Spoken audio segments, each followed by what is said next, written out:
வாழை இலை சாப்பாடுனா அது ஒரு தனி கெத்து தான். ஆனா இந்த பதிவை கேட்டா வாழை இலையில இவ்வளவு மருத்துவ குணங்கள் இருக்கான்னு நீங்களே அசந்துடுவீங்க.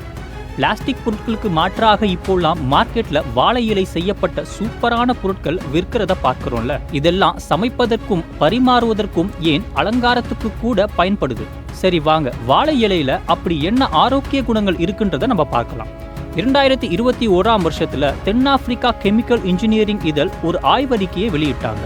அதுல வாழை இலைகள்ல ஆன்டி மைக்ரோபியல் மட்டும் இல்லாம ஆக்சிஜனேற்ற பண்புகளும் நிறையவே இருக்குன்னு சொல்லி இருக்கிறதா ஒரு தகவல் சொல்லுது. வாழை இலையில பாலிஃபினாய்கள், பிளாவோனைட்கள் போன்ற வேற லெவல் ஆக்சிஜனேற்றர்கள் இருக்குதுன்னு சொல்லப்படுது. ஆன்டி ஆக்சிடென்ட்கள் ஃப்ரீ ரேடிக்கல்கள் உருவாவதை தடுக்கிறதோடு ஆக்சிஜனேற்ற அழுத்தத்தையும் செம்மையா குறைச்சி நோய் எதிர்ப்பு செயல்பாட்டை பூஸ்ட் பண்ணுதுன்னு சொல்றாங்க.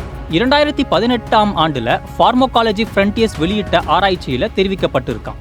அது மட்டும் இல்ல, ஜீரணத்தை மேம்படுத்த வாழை இலைகளை பயன்படுத்தலாம்னு, அவை செரிமான மண்டலத்தை சீர் செய்து வீக்கம் இல்லனா அஜீரணம் மாதிரியான இறப்பை குடல் பிரச்சனைகளுக்கு கூட ஃபுல் ஸ்டாப் வைக்கிறதா நம்பப்படுகிறது. வாழை இலையில சமைக்கும் போது இல்லனா உணவுகளை சுற்றி வைக்கிற போது செரிமானம் மட்டும் இல்லாம ஊட்டச்சத்து உறிஞ்சப்படுகிறது, அதாவது அதிகமாக்கும்னு நிபுணர்கள் சொல்றாங்க.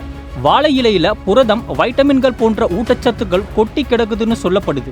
எக்ஸாம்பிளுக்கு சொல்லணும்னா கொலாஜன் உற்பத்திக்கு ரொம்ப முக்கியமானதா இருக்கு. இந்த கொலாஜன் சருமத்தோட எலாஸ்டிக் தன்மையை அதிகரித்து சுருக்கங்களை குறைப்பதாக நிபுணர்கள் குறிப்பிடுறாங்க. வாழை இலையில நிறைய நன்மைகள் இருந்தாலும் அவற்றை பயன்படுத்துறது சிலருக்கு சில பக்க விளைவுகளை உண்டாக்கலாம்னு சொல்லப்படுகிறது. சிலருக்கு வாழை இலைகள் அல்லது அதுல இருக்கிற சில சேர்மங்கள் ஒவ்வாமை, அதாவது அலர்ஜி ஏற்படுத்தலாம்னு சொல்லப்படுது. அதனால வாழை இலையில உணவுப் பொருளை சுற்றி வைத்து சமைத்தாலோ இல்லைன்னா உணவு பயன்படுத்தினாலோ உங்க உடல் அதற்கு எப்படி எதிர்வினை செய்கிறது டெஸ்ட் பண்ணி பார்க்க கொஞ்சமான அளவுல நீங்க அதை தொடங்கலாம்.